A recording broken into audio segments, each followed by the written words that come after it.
Kali here. And even though this one is straight up, it seems like with this Jax pick, the most likely pick you're going to get in terms of damage here to shore up what is a utility bottom lane here with a rocky front line is the Azir. You have good follow-up to the setup CC with the Ashe Arrow and the Sejuani. But now Liv Sandbox is just like, well, if you want to play this great pick, well, I've already picked a Kali, even though it's blind. Will Bulldog have the answer? It's not a free win by any means, but you are talking about one of the more experienced players here in closer versus Bulldog coming in, having to play now the Akali counter matchup with this Azir. I'm going to be honest, I overall like the draft of Liv Sandbox here a lot more. It has a lot of pushing power in bottom. It's closer's Akali. There's flank angles you can take. The backline can be very exposed here. Azir also going to be under threat in sides. The Gnar pick pretty safe overall into Jax as long as Bro doesn't make any mistakes. I like the point you made though, where we have seen those mistakes, right? We have seen some overextensions. But again, overall, a draft here for Kwangdong Freaks that is much harder to execute, I would say. And that has not been their forte so far this season. It has been draft advantages, generally speaking, and playing around Bulldog's laning. That's found them success. This is going to get pretty interesting. I think that I would agree with you. I'm not a big fan of the blind Jax myself, especially when there were a lot of things that could have been picked into it. The Gnar is fine. We'll see how Bertle does. A couple of Bertle fans here. King Bertle Whiting. He definitely needs a little bit of whiting, you know, because he is a very strong player. We know what he's capable of, but I feel like he has been really struggling with, you know, potentially some nerves, potentially some pressure issues. Yeah, it's something we've heard about so much when you look at the history of his time briefly on Genji and on Damwon Kia last year. And on this roster, you know, he's a strong point potentially for them, but hasn't been able to live up to it. The rest of the team, though, has definitely been able to carry the slack. Absolutely. Well, this is going to be a fun first match. Kwangdong Freaks looking to continue with some strength into Week 4. Let's see how it goes as we hop into the Rift for Game 1.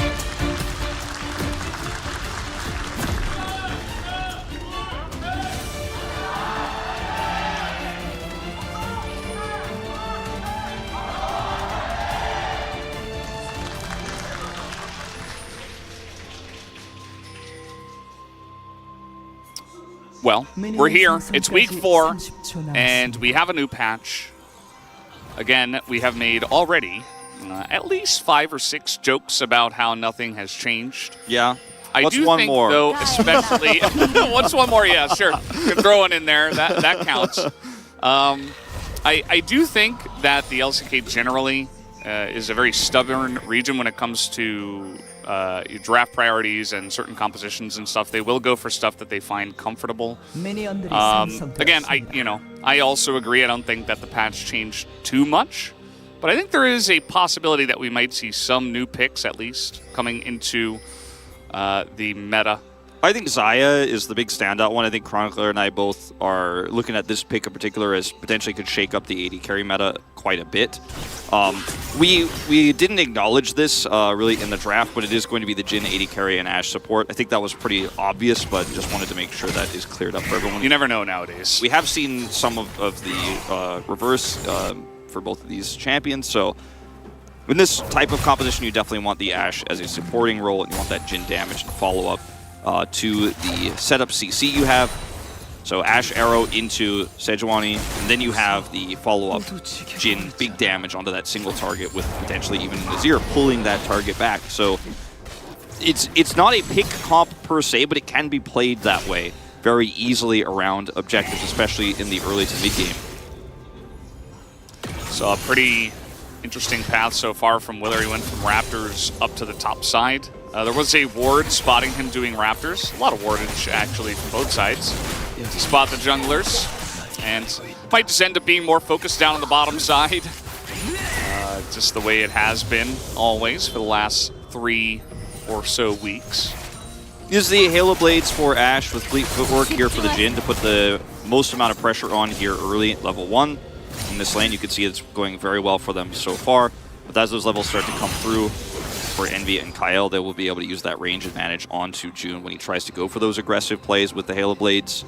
I like the barrier choice, actually, because it offers you a lot more tradability if Envy and Kyle want to go in. If they miss the mantra Q, then you actually can barrier that fight and actually beat out the Caitlyn with those Jhin crits coming through. So really nice summoner choice here, and they're putting the pressure on big time here in this bottom lane. -1. Yeah, Envy missed that cannon.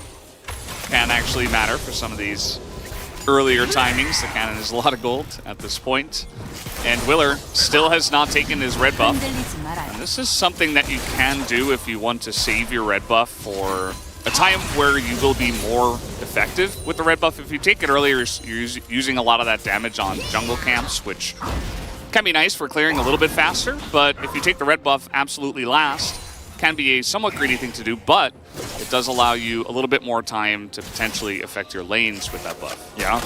Youngjae comes over here, way up in the lane, Envy. Oh, Kyle in a little bit of trouble. He is going to blow the flash. The flash comes in from Youngjae, though, as he's not quite able to get the kill. And here comes the counter gank now from the side of Willer, who does have double buff. He just picked up that red as now heal.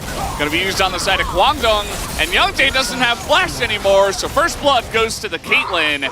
And Envy's feeling pretty nice about this position. Yep, Willer gets a pretty nice counter gank timing here. He was hovering on the bottom side, I think, in case, starting those Krugs may have actually been a preventative measure if Youngjae came down here early, actually skipped part of his jungle to come over here and take that early gank opportunity. But he comes over here at the exact right time, and because of the range advantage he has, and because Jhin is limited in how much damage he can actually do, once the gank is finished, as you can see Taeyun track his bullets here, once you don't get this kill here, heal's committed, flash for this, force a flash, now you're kind of stuck, because Caitlyn is going to be able to chase this so insanely well with her range. Willer comes over here, has the red buff as you mentioned, and Kyle has the leash set up already. Really clean here, grabbing Youngjae. Envy picks up the kill. Willer gets a lot of freedom in the jungle. Huge exchange here for the side of Live Sandbox.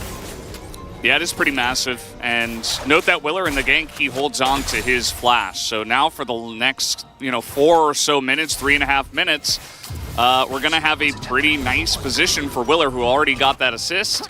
He's going to have flash advantage, could even look to get a bit more aggressive. Things going very well early on here for Live Sandbox, just due to a couple of gank timings from the junglers. Yeah, and both of these junglers actually super reliant on their flash to set up ganks. With Wukong, he gets so much extra mobility with his flash and his W to get on top of somebody. When he has his red buff, you can get very sticky.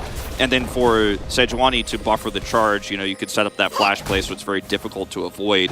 Usually can force a flash at least, but now you're kind of a sitting duck here as Youngjae pre-6. You're not going to be able to put pressure on in any lane because flashes are up for every player, minus Kyle. So it does weaken Kwangdong Freaks for the next few moments here.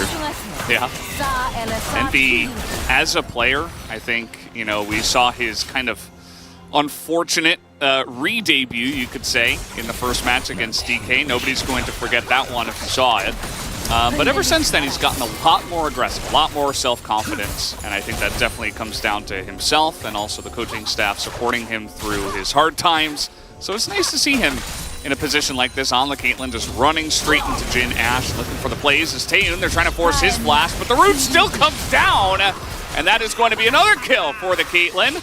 And as Envy looking for a little bit more, even going to force the barrier from June. This bottom lane is pretty much over. The gank timing here is perfect too, and Youngjae knows he can't actually compete with Willer at this stage, so he can't come over here and stop these ganks from happening. He can't shadow the lane, and Kwangdong Freaks, not respecting the fact that Drake is up. You want to make a play like this so you can actually start stacking these Drakes early in the Caitlyn lane, so huge opportunity here to grab another summoner, take a kill. Barrier is just a nice bonus, but this should be free Drake going over to Live Sandbox, and because it is the Chemtech to start things off, chances are the Soul's going to be good. It's at least not Hextech, but I guess we got one good one bad one here in terms of the early elementals.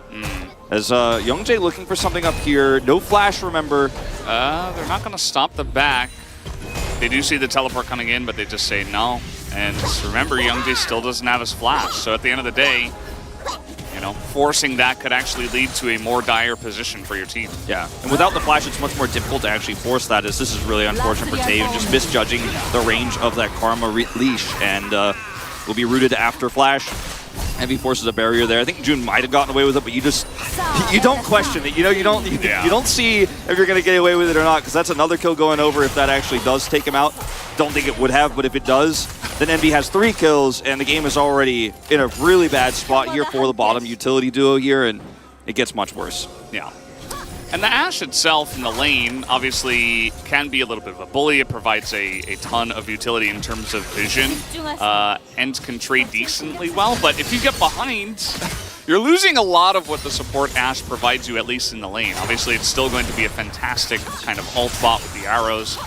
But now June is kind of just taking giant ace in the holes from Envy over and over because he kind of has to take it instead of Taeyun. Yeah, and to further elaborate, you know, what Valdez means, Ashe is attempting to be kind of a lane bully here with this Hail of Blades, using her slows, stacking up that support item very quickly, getting a lot of gold early, then doing more vision control. Youngjae taking a very nice pathing here all the way around, has 6 and flashback available. Yeah, a little bit of an opportunity here. There is the arrow, and the flash in front! Kyle says no! And Envy still dies, but it was really cool! Oh, man. Double kill. Kyle, you know, he has this. Taeyun. He has that, you know, colon slash face, you know, the sideways grimace here after that one because he made an incredible play. It didn't ultimately end up mattering. Now he's down a flash too, and it's a double down here on the bottom side. 2 kills for Taeyun, and this is a huge wraparound from Youngjae that leads to this momentum completely shifting. So everything we were talking about Ashe falling behind, her inability to bully here, still utility, right? That utility comes in very quick as level 6 is reached. And this is the power of Sejuani Ashe we were talking about in the draft. And you can see it on full display here. Now she's got that serrated Dirk online and can potentially come back here and put some pressure on in the lane. This is not going to stop all of your problems getting this double kill here onto the Jin who picks up a Gale Force, but it's certainly going to make you feel a lot more comfortable as Youngjae just waits for this one. And Kyle's flash to block the Sejuani ult is just chef's kiss. Doesn't end up mattering, but you got to respect how clutch that was. It looked really cool too. I mean, especially when you don't slow it down, it just happens instantly.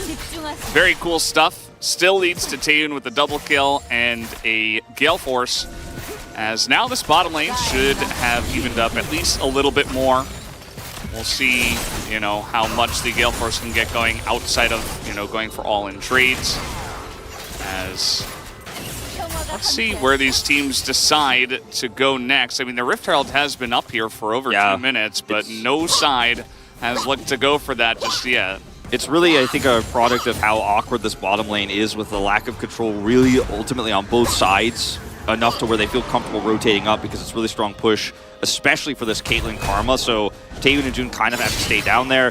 On the side of Live Sandbox, you know, you have an Akali that's not truly online just yet. A Gnar here who's trying to get over there and trying to get some prio, but doesn't have much when he doesn't have his Gnar bar. So it is a very awkward Herald to take for both of these teams right now. Yeah, I mean, speaking of which, Youngjae's here again. There's 0 vision for the side of Live Sandbox. For all they know, Sejuani could be in that brush, and guess what? She is. Now, Willer is coming down here, but it might not matter, as again, Kyle's gonna get in front, but this time he has to die for it, as they're trying to get on top of Envy, but here is Willer looking for the follow-up, as Envy will be dodging those, as Willer does get in front, but the damage not quite enough, and he will get frozen and killed at the end of the trade. And some heroic plays again, almost stopping disaster as Live Sandbox, but not quite enough. And that's another flash expended here from Willer, who doesn't actually end up turning that one around. The red buff nearly ticks down Youngjae, but it's not going to actually amount to it. They do save Envy. Oh, little trade here, big wave, but Dudu's just going forward, says he can't really get out. There's the stun, and there's Dudu getting a solo kill. And Birdall, you can see it on his... who opted into that one. You can see it on his player cam. We've seen so many of these moments where Birdall almost does it right, and this is not an issue where he misplayed. He just miscalculated the damage there. Excellent arrow. Excellent arrow. This is the crossfire here, because you could tell Envy and Kyle knew there was a possibility Sejuani's in there, but they actually didn't consider the angle from the arrow coming top side there. Willer flashes forward here for the knockup, but it's not enough to actually turn this one around, so he loses flash and does die. Birdall with a Gnar bar here on the Hyperproc feels like he's in a good spot here to actually take this, pushes him into the wall, but unfortunately Counter-Strike is going to be pretty good, and when he flashes here, he actually turns, which gives Dudu the opportunity to close the gap there. Yeah, and there was a lot. It felt very forced, right? Like when you watch that trade again, like even the wallop misses. He is going for it when he's down a lot of health. Yes, he is going to Mega Gnar. He's going to get that bit of a buff in terms of the health and everything, but it's still not enough. And that's not even really a trade that Bertle kind of, you could tell, he didn't really like calculate that one, try to set it up. It was more so like he was getting out traded, and then he kind of saw somewhat of an opportunity, but actually it was miscalculated because dude is like, well, you're just dead now because I'm in range and I can kill you from here at Jax. So I think he kind of saw blood in the water when he was like, I think a hyper proc here and my Narbar is popping. I've got an opportunity to force this and push him into the wall. And just a miscalculation of where his damage is at right now is the pressure attempted to be staved off here by Envy with that ace in the hole here, but this is still going to be a wave crashing through. Kyle sees Youngjae. Just have to respect that arrow prison synergy here. Guess who's here again? It's Willer. Yep. But this has pretty heavily gone in the favor of Kwangdong Freaks now in the bottom side. The Ashe Sejuani duo really bringing in a lot of power, as we can see. And Willer is spotted, so they're just going to back away. They say, well, maybe next time. That's totally fine. As an arrow straight into the Gnar, as under the turret, Dudu is looking for the kill. He's not going to get it, and down he will go. Baited in by the Ashe arrow. Found some redemption Bertle has here. That has got to feel amazing after getting solo killed moments before, then getting ganked by an arrow, and still just miscalculation there. This time on Dudu's side there, under the turret. Bertle gets back into ranged form and takes him out there with one final auto there. And you could see Dudu was like, oh man, I was probably 50 health off there or less. Still not enough. This game is wild because it's been so many back and forth near misses on both sides. It feels like it's what this game is defined by, is the Herald is still not taken. And this means that we haven't seen any opportunity here for Closer to actually grab any extra gold here. He's just sitting on lane farm.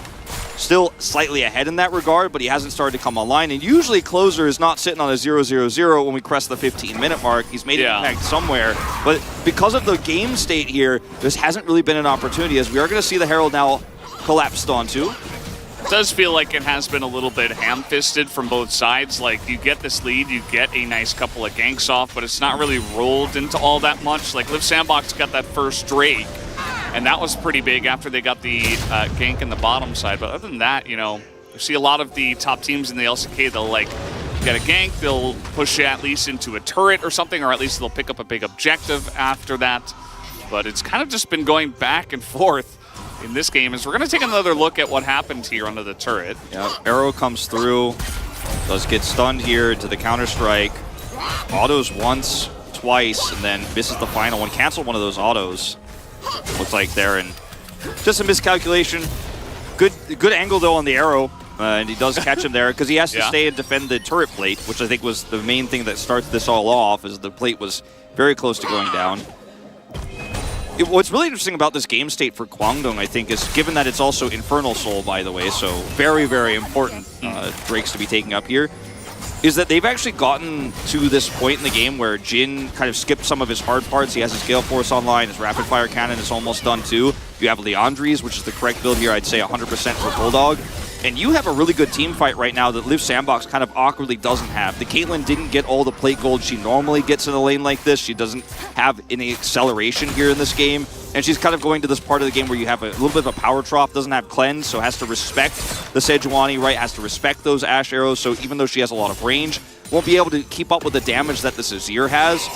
So Kwangdong Freaks should feel pretty comfortable, I'd say, going into this next Drake fight to pick up a Drake lead. As Closer also not accelerated in this game, isn't going to be steamrolling Bulldog on a side anytime soon. Nothing has happened in mid lane. They have just farmed it out, and that's it. I mean, nobody even really got close, as here's another arrow. This one looks like they did spot where Kyle was backing, but unfortunately just a little bit early before anyone could really commit that heavily into the enemy jungle. But at least, June has been really accurate with these. Yeah, for a moment there before we saw the ward, I thought perhaps, like, man, Kyle is just going to take another one. This guy just keeps blocking. Yeah. But, yeah, they saw him there and tried to stop him. And they were successful in delaying his back, but there is no follow-up, as you say. And Guangdong Freaks, as the Drake spawns in 12 seconds, have the Azir, have the Sejuani in position. The Ash Arrow down for a little bit here. This Herald going to take out a lot of the health here in mid, but still advantage in prio here going to Guangdong Freaks. You can see that Closer is trying to find maybe a flank angle here, trying to catch Bulldog unawares, but he's got a lot of vision set up. You can see that Akali clearing the ward on the Tri-Brush as we speak. And start to tussle around this Drake slowly, and that Leandris is really going to start stacking. Rapid Fire Cannon, like I said, now finished here for Taehoon, who has a little bit of a lead itemization-wise. We'll see how well they can peel for that back line. I think Willer will have an opportunity to get on top of the double immobile 80 carries, essentially, from the bottom side here. As you can see, he's looking to tussle with Youngjae, but not exactly feeling too good about his chances at the moment, as Guangdong have taken control of the mid lane for now. If Sandbox has had incredible mid-game, that's really been, to me, what stood out for them, especially a team this young that has, you know, Closer who's, is that your veteran? Like, that's saying a lot, right? Yeah. But the power of this team and team fights around, you know, third Drake, fourth Drake, first Baron has been amazing. Willer's control of Smite, his flank angles, been great, but in this comp, they're struggling to actually win the war of attrition here, and the Narbar is a hindrance more than a help, because they could just sit back, toss out these Ashe Ws, and say every time Bulldog puts a Sand Soldier up, you get hit by it, Leandris is burning, Leandris is burning. So are they just going to give this one away? I mean, the timing on the Mega Gnar was somewhat forced almost. There was a lot of damage coming out from the side of Guangdong, but you mentioned the poke. I mean, Envy is just out of the fight. They totally gave up mid side. They do not have Mega Gnar anymore, so they're just going to teleport Closer up to the top side, but that is way behind the play, as Dudu had a free lane in the bottom side.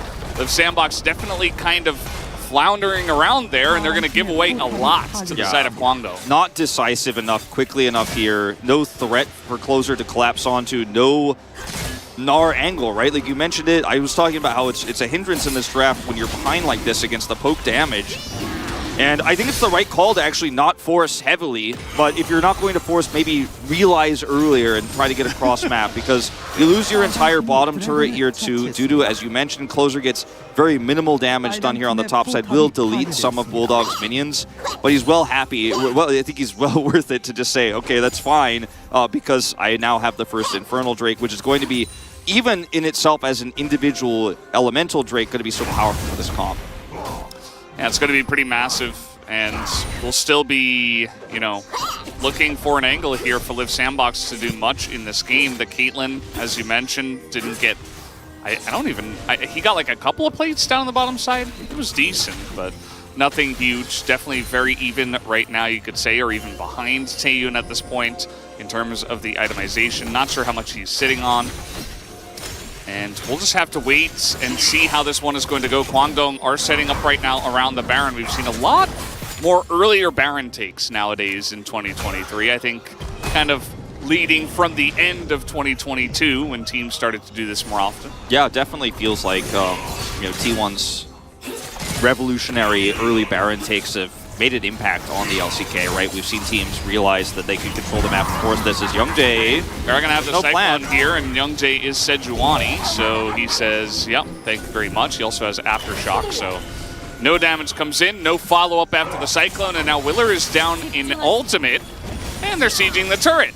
Yeah, this is actually, I think, a big disaster here for Liv Sandbox. There's no plant, so maybe you see blood in the water, but it is Sejuani, as you say, and now the plant's back up. Just like, I could just and he's still Sejuani, Wolf. Yeah, I mean, that didn't change. Look how much vision they have here, too. I don't know why I got really high-pitched on that, but, like, look at it, Valdez. They've got a lot of it here. Wow. There's no flank angle for Wukong, who has no ultimate. Hey, Bertle got the red. That's pretty nice, actually. Dudu forced to hop away. A little bit of alleviation down on the bottom side of that pressure.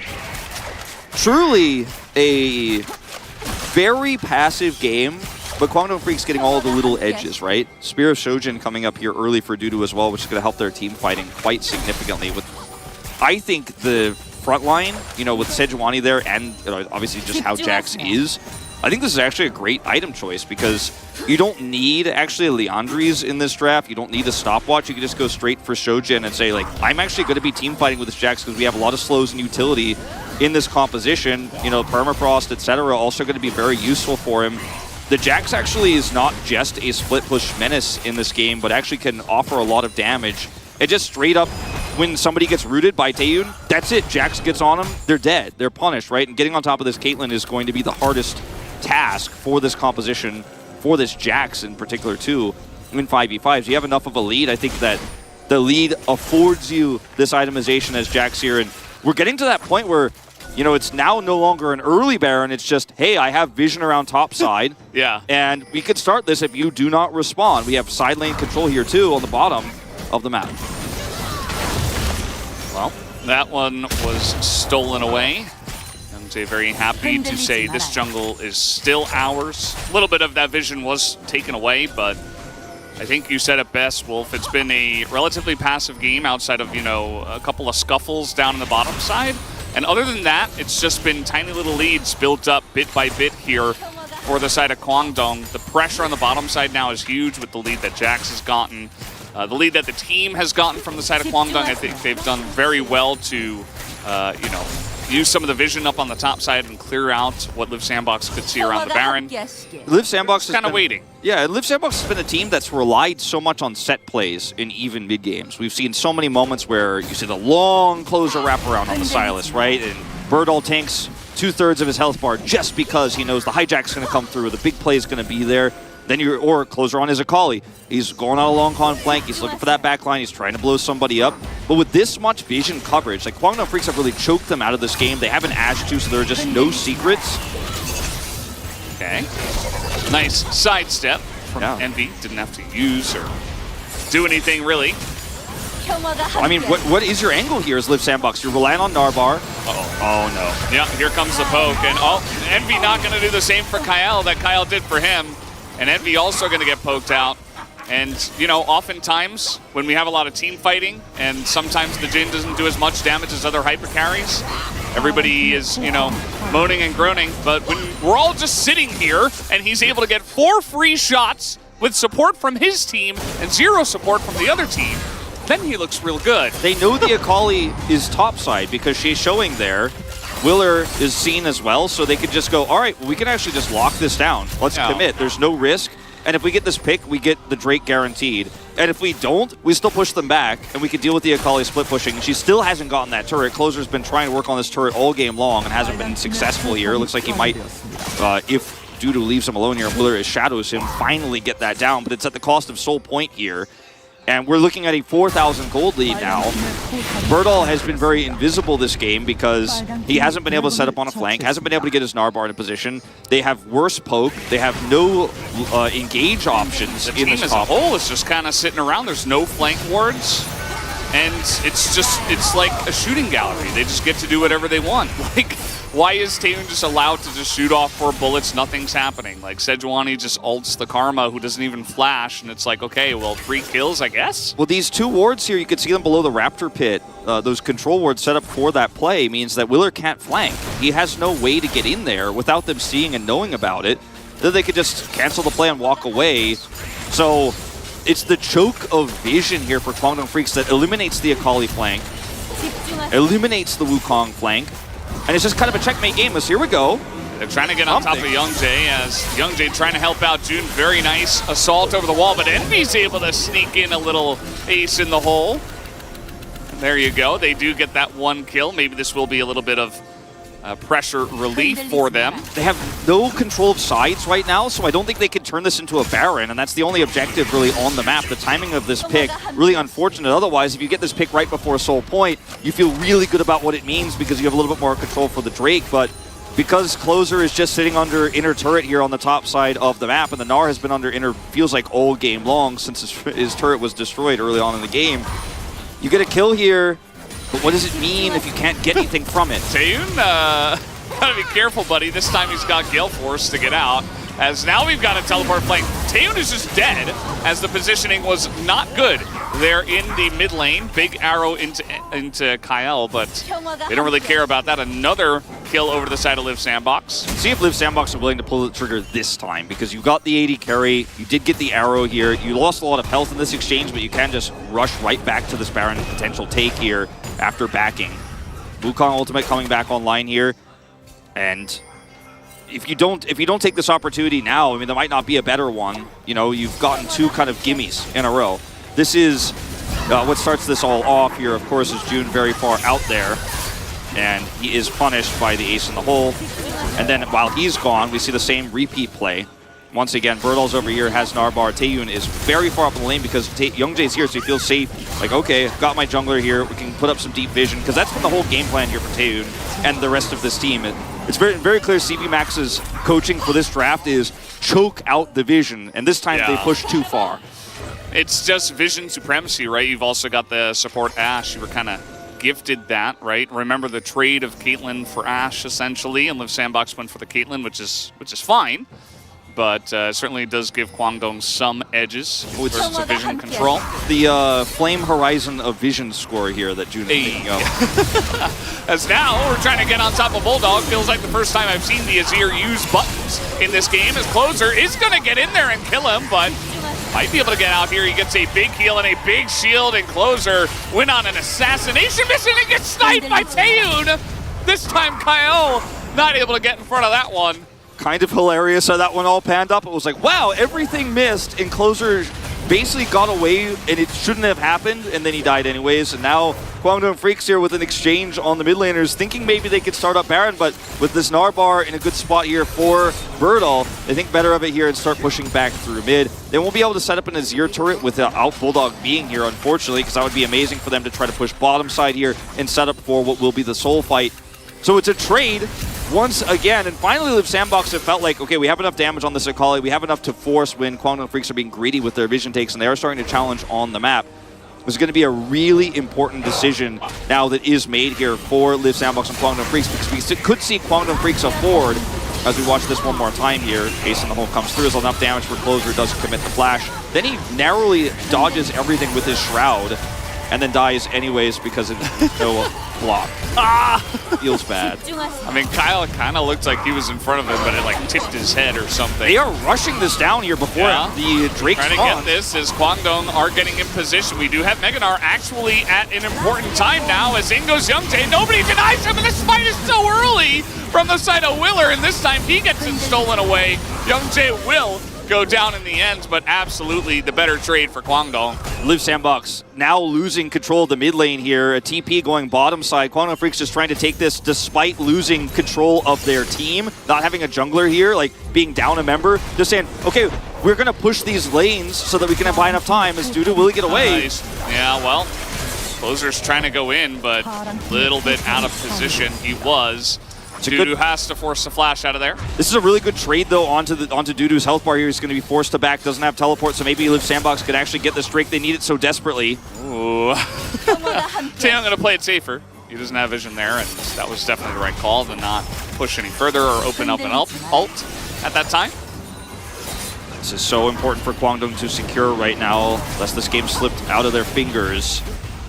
Now Bulldog trying to poke away. You see Meganar is in here. Birdall is trying to do something, but he just immediately gets pushed away as, yes, the Infernal Drake will go the way of Liv Sandbox. As now Kyle going to get sniped out of vision. A nice shot from Taeyun, but it is Liv Sandbox stopping the Infernal Soul. Yeah, the Infernal Soul going over, or not going over just yet. Liv Sandbox denying it, but still losing these players means losing more control of sides. And this is what the Drake lead affords you, which is why Liv Sandbox had to take that risky Baron attempt in the first place, because Kwangdong Freaks could have actually just said, oh, you can have that one elemental, we'll take Baron and then push with this Jack. So they had to try to rush it early. It's kind of backfiring here a little bit as Kwangdong Freaks not getting the objectives on their terms, but getting this Baron and then winning the fight means they could take 2 inhibitors down. So it's a win at the end of the day. And this gold lead with all these turrets going down has ballooned to 6,000. And it might be confusing because you're like, wow, looks like Liv Sandbox is actually doing stuff now. They're actually killing people, but the way that they have gotten these picks hasn't led to control over objectives. They start this Baron because they know that if they do not, Kwangdong Freaks can actually trade objectives. Then the smite here, uncharacteristically very early from Willer, is taken away by Youngjae, which sets this whole disaster up afterwards, because despite the fail to secure this Drake as well, they can just take that Baron buff and take 2 inhibs. Really nice Emperor's Divide here as well from Bulldog. Not enough to secure the Drake, but turn this around. And man, the shots have been good on this Jhin.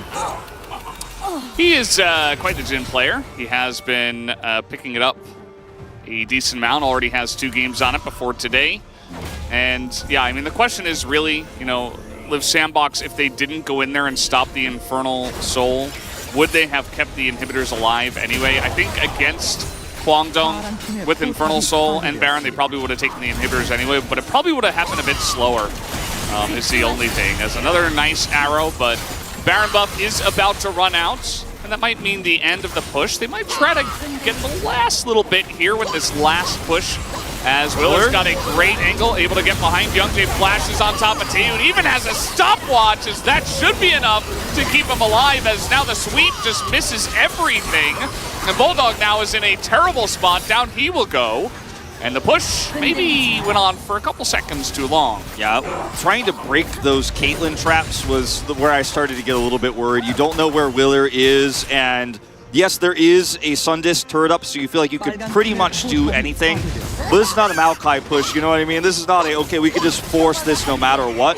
And Willer is seen here, right? And they still are pushing forward. The Caitlyn trap is expelled, and this team is just not on the same page. Youngjae is going up and trying to set up a permafrost, and they just get punished super hard. You feel like, okay, we're safe. We could go back to this Azir turret. Closer takes a lot of damage from it, but regardless, really great play from Willer. Has the stopwatch set up.